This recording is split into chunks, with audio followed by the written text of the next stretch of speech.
Hello student, अब हम पढ़ रहे हैं हिंदी साइंस यानी कि क्लास 7 की हिंदी साइंस। हमारे कहाँ तक होती है, सूत्र कहते हैं यहाँ तक हो गया था। इसके आगे अब हम देखेंगे तो क्या कह रहे हैं। ऑक्सीजन, नाइट्रोजन, क्लोरीन, ब्रोमीन तथा आयोडीन आदि ऐसे तत्व हैं जिनके एक अणु में हाइड्रोजन के समान ही 2 परमाणु होते हैं, अतः उनके अणु को क्रमशः O2, N2, Cl2, Br2 तथा I2 द्वारा दर्शाया जाता है। ये इनके अणु सूत्र हैं। फास्फोरस तथा सल्फर के अणु में क्रमशः 4 तथा 8 परमाणु होते हैं, अतः इनके एक अणु को P4 तथा एसिड द्वारा दर्शाते। अधिकांश धातुएं जो होती हैं परमाणुओं में क्या होती हैं, समूह के रूप में रहती हैं, अतः इनको उनके प्रतीक से दर्शाया जाता है, द्वारा दर्शाते हैं। किसी तत्व के अणु में उपस्थित परमाणुओं की संख्या को उनकी परमाणुकता कहते हैं। यह तत्व के अणु सूत्र लिखने से में उनके प्रतीक के दाईं ओर नीचे लिखी संख्या द्वारा दर्शाई जाती है। हाइड्रोजन में नाइट्रोजन N2 की परमाणुकता 2 है। यौगिक का अणु सूत्र क्या है। यौगिक का अणु सूत्र हम जानते हैं कि 2 या 2 से अधिक तत्व मिलकर यौगिक बनाते हैं। कुछ तत्वों के समान ही यौगिक भी अणु के रूप में पाए जाते हैं, यानी कि अब हम पढ़ रहे हैं यौगिक उनके अणु सूत्र क्या होते हैं तथा यौगिकों को भी अणु सूत्र के द्वारा दर्शाया जाता है। तो यौगिक के अणु की संरचना निश्चित के कारण यानी कि निश्चित के कारण उसमें उपस्थित परमाणुओं की संख्या भी निश्चित होती है। चूँकि परमाणु समानता अविभाज्य हैं, अतः क्या कह रहे हैं, अतः यौगिक के अणु तथा अणु सूत्र में उपस्थित तत्वों के परमाणुओं की संख्या पूर्णांकों में होती है। उदाहरण के लिए हाइड्रोजन क्लोराइड के एक अणु में हाइड्रोजन का एक परमाणु तथा क्लोरीन का एक परमाणु होता है तथा हाइड्रोजन क्लोराइड के एक अणु को HCl सूत्र द्वारा दर्शाते हैं। यदि किसी यौगिक के एक अणु में उपस्थित विभिन्न परमाणुओं की संख्या एक हो तो अणु सूत्र लिखने में एक अंकों को संकेत के साथ पूर्णांक के रूप में नहीं लिखते, किंतु तत्वों के अणुओं की संख्या एक से अधिक होने पर संकेत दाईं ओर नीचे दी जाती। उदाहरण, जल का एक अणु हाइड्रोजन के 2 परमाणुओं तथा ऑक्सीजन के एक परमाणु से मिलकर बनता है, अतः जल का अणु सूत्र H2O लिखा जाता है। परमाणुवीय प्रतीकों का वह समूह जो यह दर्शाता है कि किसी यौगिक के एक अणु में किस तत्व के कितने परमाणु उपस्थित हैं, उस यौगिक का अणु सूत्र कहलाता है। तो किसी यौगिक का अणु सूत्र दर्शाता है उसका एक अणु तत्व जिनमें वह यौगिक बनाते हैं। यौगिक के एक अणु में उपस्थित तत्वों के परमाणुओं की संख्या नीचे दी गई कह रहे कि तालिका है, उसमें तत्व यौगिक के अणु में उनके परमाणुओं की संरचना तथा संख्या तथा उनके अणु सूत्र दिए गए हैं। तो क्या क्या दिए हैं देखेंगे जरा।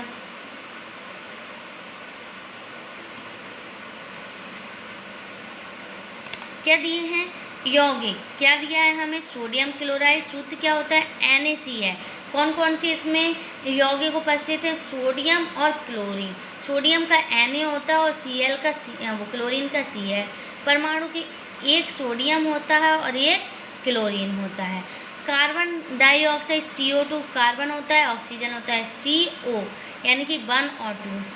सल्फ्यूरिक अम्ल H2SO4 hydrogen sulphur oxygen HSO214 यानी कि ये हमें क्या दिए, यौगिक दिए हैं, उसके सूत्र दिए गए हैं, उसका यौगिक कौन कौन से तत्व इसमें उपस्थित हैं वो दिए हैं, उनके संकेत दिए हैं कि इनको किससे दर्शाते हैं और इनकी संख्या क्या होती है परमाणुओं में, वो भी हमें अलग अलग दिए गए हैं।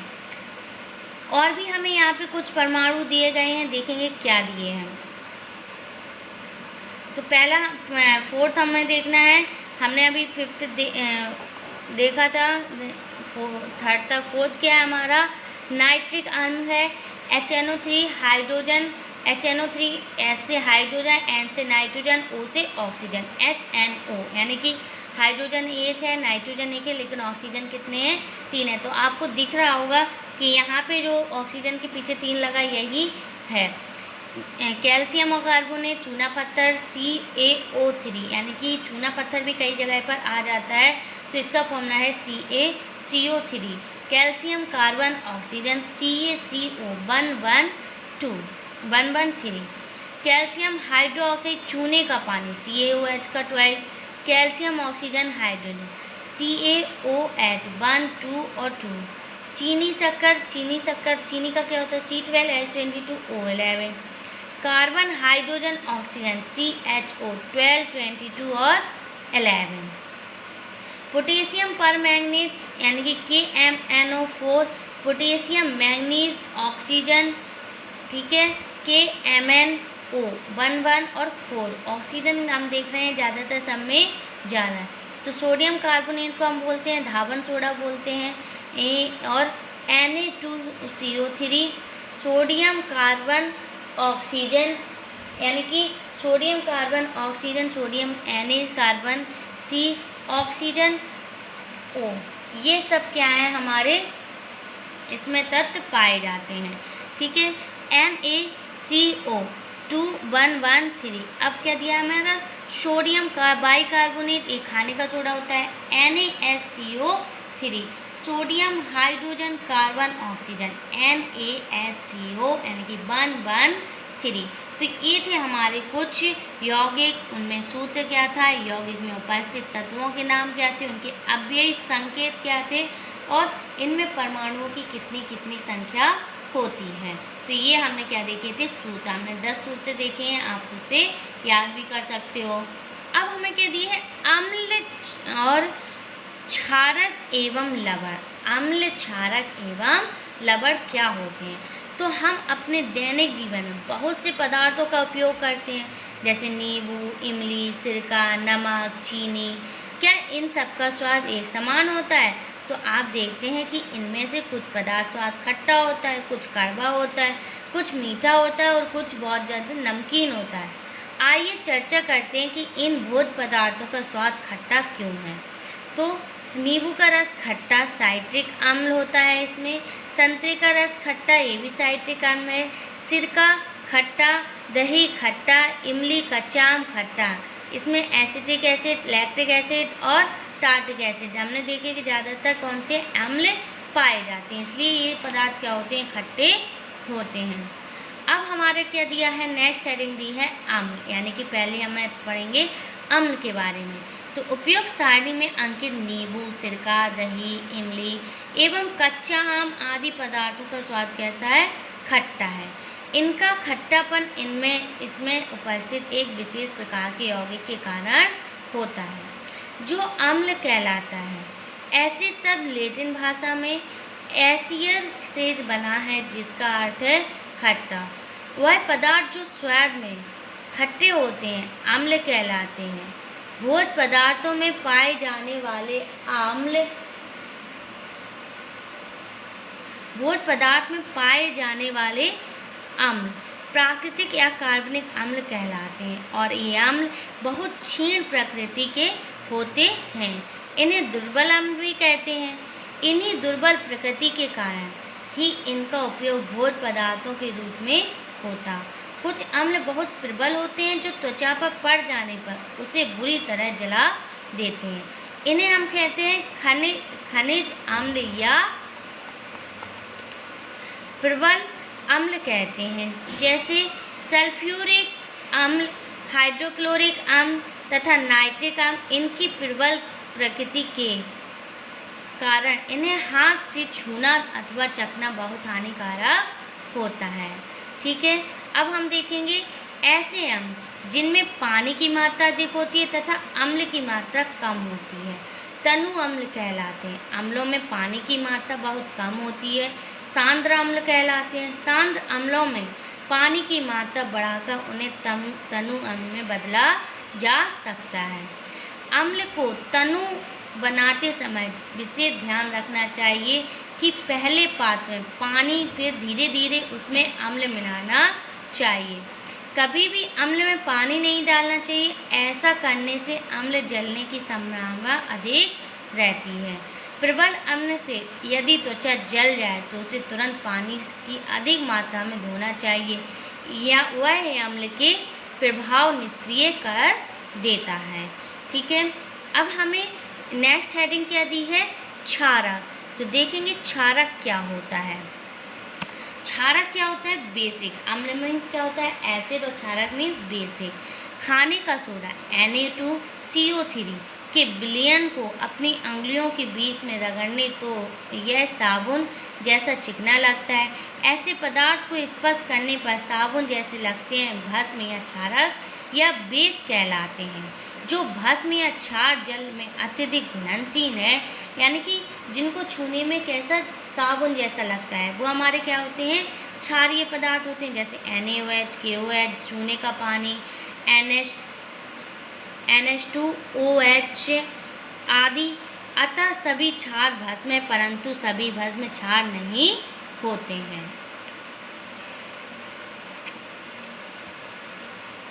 अब हमें यहाँ पे नेक्स्ट हेडिंग दी है अम्ल एवं क्षार की पहचान। तो देखेंगे कि अम्ल एवं क्षार की पहचान हम लोग कैसे करते हैं। तो हमको क्या पढ़ना है? अम्ल एवं क्षारक की पहचान। तो अम्ल एवं क्षारक की पहचान न करने के लिए हम विशेष प्रकार के पदार्थों का उपयोग कर सकते हैं जो सूचक कहलाते हैं। इन सूचकों को जब किसी अम्लीय या क्षारीय पदार्थों के विलयन में मिलाया जाता है तब इनका रंग बदल जाता है। लिटमस, हल्दी, गुड़हल की पंखुड़ी आदि प्राकृतिक, यानी कि कह रहे हैं कि हम इनको कलर की उससे पहचान सकते हैं। तो हम पढ़ रहे थे कि जो गुड़हल की पंखुड़ियाँ होती हैं आदि प्राकृतिक रूप से पाए जाने वाले सूचक हैं। अम्ल एवं क्षारक की पहचान करने के लिए प्रायः लिटमस पेपर का प्रयोग किया जाता है। लिटमस पेपर नीले एवं लाल कागज की पट्टियों के रूप में उपलब्ध होते हैं। नीला लिटमस पेपर अम्ल में डुबोने पर लाल हो जाता है और लाल लिटमस क्षारक में यानी कि बेस में विलयन में डुबोने पर नीला हो जाता है। सामान्य रूप से पाए जाने वाला लिटमस लाइकेन पौधों से प्राप्त किया जाता है। गुड़हल के पुष्प की पंखुड़ियों भी सूचक के रूप में प्रयुक्त होती हैं। गुड़हल के पुष्प का सूचक अम्लीय विलयनों को गहरा यानी कि गुलाबी और क्षारीय विलयनों को कैसा कलर देता है? हरा कर देता है। इसी प्रकार हल्दी का जो चूर्ण होता है यानी कि हल्दी होती है एक अन्य प्राकृतिक सूचक है जो क्षारीय विलयनों को लाल कर देती है। यानी जब वो बेसिक में डलती है तो वो क्या हो जाता है? लाल हो जाता है। इससे हमें पता लगा सकते हैं कि ये क्या है। ठीक है, तो इसमें आपको तालिका दी गई है, फिल करना है कि टमाटर, संतरा या नींबू, खाने का सोडा, बोतल में बंद पानी, सिरका, नमक का विलयन, शैम्पू। लाल लिटमस नीला हो जाता है या नीला लिटमस लाल हो जाता है। लिटमस के रंग के परिवर्तन नहीं होता है। तो ये आपको फिल करना है लिटमस पेपर से, जहाँ आपको लिटमस पेपर बाजार में आसानी से मिल सकते हैं। हमें नेक्स्ट हेडिंग दी है अम्ल एवं क्षार की पारस्परिक क्रिया उदासीनीकरण। तो क्रियाकलाप 2 में दिया है दो परख नली लें, दोनों परख नली में उचित मात्रा में समान सांद्रता एवं आयतन तनु हाइड्रोक्लोरिक अम्ल सोडियम हाइड्रोक्साइड विलयन भरें। दोनों परख नली में लाल तथा नीला लिटमस पेपर डालकर रंग परिवर्तन का क्या करें? रंग परिवर्तन का अवलोकन करें। क्या देखते हैं? हाइड्रोक्लोरिक अम्ल के से युक्त परख नली नीले लिटमस पत्र को लाल कर देती है, जबकि सोडियम हाइड्रोक्लोराइड युक्त परख नली लाल लिटमस पत्र को नीला कर देती है। अब दोनों परख नली में अम्ल तथा क्षार को किसी में डालकर परस्पर मिलाएं। मिलाने के बाद हमने इसमें लाल तथा नीले लिटमस पेपर को बारी बारी डालें। रंग परिवर्तन अवलोकन कर क्या देखते हैं कि रंग में कोई भी परिवर्तन नहीं, क्योंकि उतना ही एसिड था उतना ही बेस था, दोनों को हमने मिला दिया तो वो कैसा हो गया, नॉर्मल हो गया, यानी कि ना तो उसमें एसिड बचा और ना वो बेस बचा। HCl plus NaOH give NaCl H2O plus ऊष्मा, यानी कि अम्ल, हाइड्रोक्साइड, क्लोराइन और पानी मिला और एनर्जी बाहर निकली। तो ये क्या थी हमारी रिएक्शन। अब कह रहे हैं कि इसी क्रियाकलाप में हमें यह पता चलता है कि जब किसी अम्लीय विलयन में क्षारीय विलयन मिलाया जाता है तो दोनों विलयन एक दूसरे के प्रभाव को क्षीण कर देते हैं, यानी कि एक दूसरे के प्रभाव को खत्म कर देते हैं। इसी क्रिया को उदासीनीकरण क्रिया कहते हैं। उदाहरण, अभिक्रिया में नया पदार्थ निर्मित होता है जिसे लवण कहते हैं। लवण अम्लीय, क्षारीय अथवा उदासीन प्रकृति का है। उदासीनीकरण प्रक्रिया में नियुक्त ऊष्मा को उदासीनीकरण ऊष्मा कहते हैं। अम्ल प्लस क्षारक, लवण प्लस जल प्लस ऊष्मा। अब कह रहे हैं कि क्या है, हमें नेक्स्ट हेडिंग दी है घरेलू एवं औद्योगिकी क्षेत्रों में अम्ल, क्षारक तथा लवणों का उपयोग। तो दैनिक जीवन में हम अनेक वस्तुओं तथा भोज्य पदार्थों का उपयोग करते हैं जिसमें समानता अम्ल, क्षारक, लवणों का उपयोग किया जाता है। आइए कुछ ऐसे प्रमुख अम्ल, क्षार एवं लवणों को उपयोग के बारे में जाने कि अम्ल, क्षार एवं लवणों की उपयोगिता निम्नलिखित तालिका में हमें दर्शाई गई है। तो देखेंगे क्या क्या है। अम्ल, क्षार रासायनिक, व्यापारिक, घरेलू उपयोग, औद्योगिक, यानी कि सल्फ्यूरिक अम्ल, H2SO4, गंधक का अम्ल, उर्वरकों जैसे अमोनियम सल्फाइड के निर्माण में, बैटरियों के निर्माण, रंग, कागज, कपड़े आदि उद्योग। तो हमने क्या देखा, सल्फ्यूरिक अम्ल, H2SO4, गंधक का अम्ल, यानी कि उर्वरकों जैसे अमोनिया सल्फेट के निर्माण में, बैटरियों के निर्माण, रंग, कागज, कपड़े आदि उद्योग। नाइट्रिक अम्ल HNO3, सोडे का अम्ल, ठीक है। अम्ल रास बनाने में अमोनियम नाइट्रेट आदि उर्वरकों के निर्माण एवं सोने चांदी का शुद्ध करने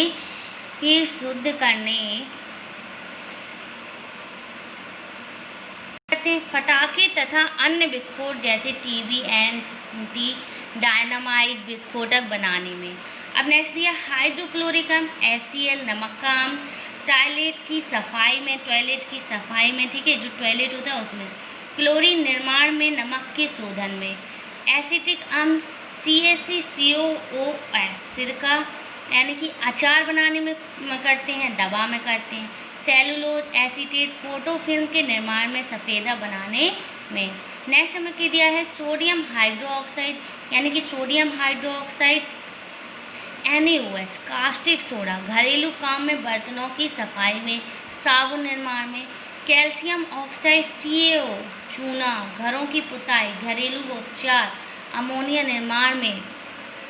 और क्या दिया है, आयरन के निष्कर्षण में। Sodium chloride NaCl, common salt, भोजन में, नमक के रूप में, ORS घोल में, क्लोरीन निर्माण में, साबुन उद्योग में।